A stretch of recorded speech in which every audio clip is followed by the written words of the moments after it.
Welcome, everyone, to what I hope will be a deeply transformative conversation today. We are going to dive into the mind of one of the most brilliant, provocative, and widely misunderstood thinkers in modern history, Friedrich Nietzsche. We will be walking together through a powerful framework titled Architecting the Overman. And our starting point is exactly what you see here: the pathology of genius, exploring how we overcome nihilism and fundamentally reshape the individual. This isn't just abstract philosophy. It is a systemic mapping of Nietzsche's own intellectual evolution, drawn directly from the structural progression embedded within his primary texts. Think of this as a blueprint for the human spirit, a radical journey from carrying the heavy burdens of classical tradition all the way to forging completely new, life affirming values. To understand why this journey is necessary, we have to look at the crisis of our modern age. Nietzsche diagnosed this crisis with three famous words: God is dead. He didn't mean this just to be shocking. He meant that the foundational frameworks that once guaranteed objective moral truth have completely collapsed under the weight of their own demand for absolute truth. Imagine waking up one day to find that every compass you used to navigate right and wrong has suddenly shattered. Without a divine teleology to give us a prepackaged purpose, the modern individual experiences profound disorientation. We are left standing paralyzed in the ruins, forced to bear the freezing reality of an indifferent cosmos entirely on our own. Faced with this terrifying void, humanity tends to react in a very specific, tragic way. We see the desperate retreat of what Nietzsche calls the last man. When the old values crumble, instead of stepping up to create new meaning, the last man simply runs away from the challenge. The last man is terrified by the idea of repeating meaningless suffering and views life merely as a trial to be endured. You can see this in everyday life when people choose numb, comfort, mindless distraction, and safe self preservation over the risk and struggle required for greatness. It is the ultimate symptom of nihilistic despair, an exhausted spirit hiding from the abyss. But there is an escape route from the pathetic fate of the last man. To truly reshape the individual, the architecture of the spirit dictates a strict three-stage dialectical progression. The spirit must undergo a rigorous and a painful process of deformation and reformation. You cannot just skip ahead to enlightenment. You have to put in the work. This right to create new values has to be earned. First, you must exhaustively bear the weight of the old values. Then you must ruthlessly destroy them, and only then can you create. This journey is represented by three powerful metaphors: the camel, the lion, and the child.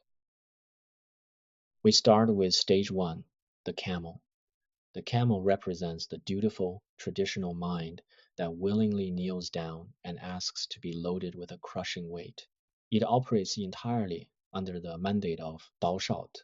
Think of the perfect student or the overly compliant citizen who blindly accepts every law, rule, and expectation handed down by external authorities like society or tradition.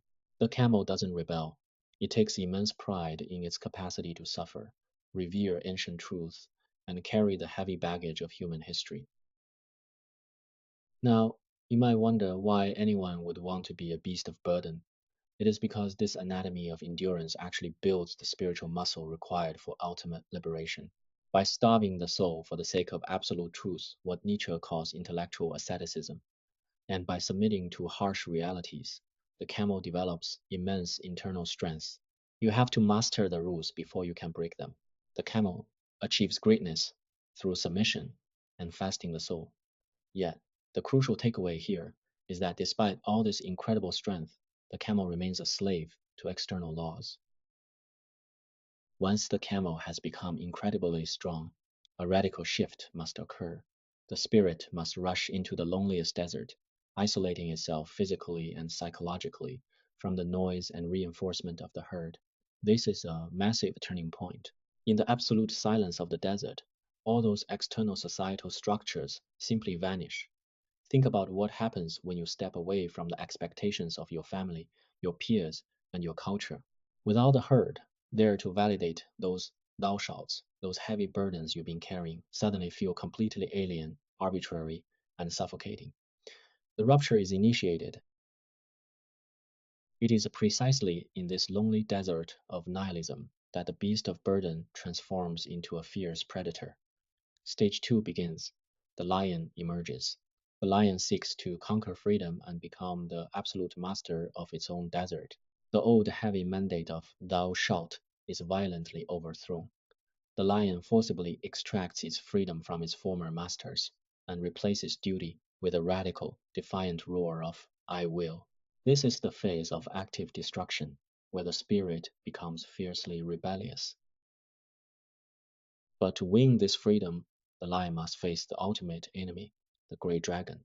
This dragon embodies the accumulated moral weight of human history. Every single golden scale on this dragon shines with the words "Thou shalt," representing millennium-old values and sacred dogmas. The dragon proclaims that all values are already created and there shall be no more I will. The lion doesn't fight this beast with brute physical force.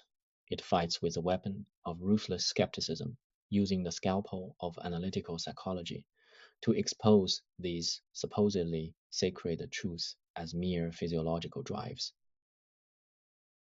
The lion slays the dragon, but here we hit a profound paradox. Absolute arbitrary freedom without internal law is merely a new cage. The lion has achieved freedom from external authority, but this freedom is purely reactive and destructive. It leaves behind a massive, empty void, risking a relapse into total nihilistic despair. Think about it. If absolutely nothing is true, how do you choose a path in life? The lion is strong enough to conquer the space for freedom, but it cannot fill that space with new meaning. To fill that void, the spirit must undergo its final metamorphosis. Stage 3 arrives. The child transcends the destructive rage of the lion into a state of pure creative play. The child represents a new beginning, characterized by innocence and forgetting. The spirit has moved past the burden of the past and the anger of the rebellion.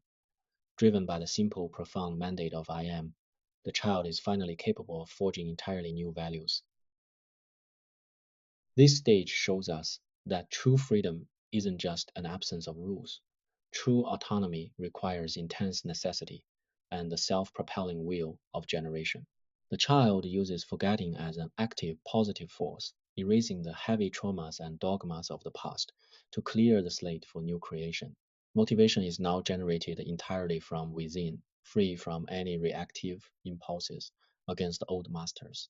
The creator becomes both the legislator and the subject, possessing the psychological ability to create one's own highest laws without exploiting oneself. With this new creative power, Nietzsche introduces the ultimate psychological touchstone of human vitality, the concept of eternal recurrence.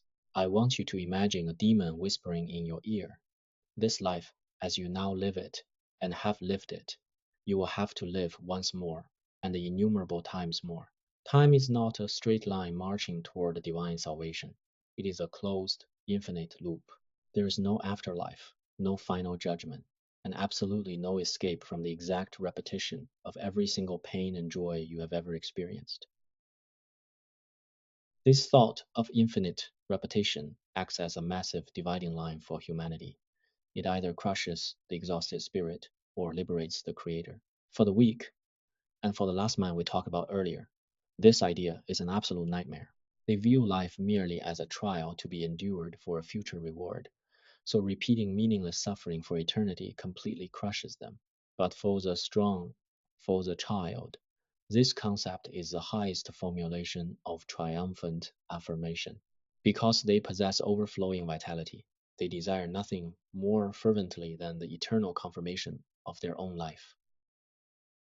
This joyous acceptance brings us to Amor Fati, the love of fate, which demands the radical, uncompromising affirmation of earthly existence.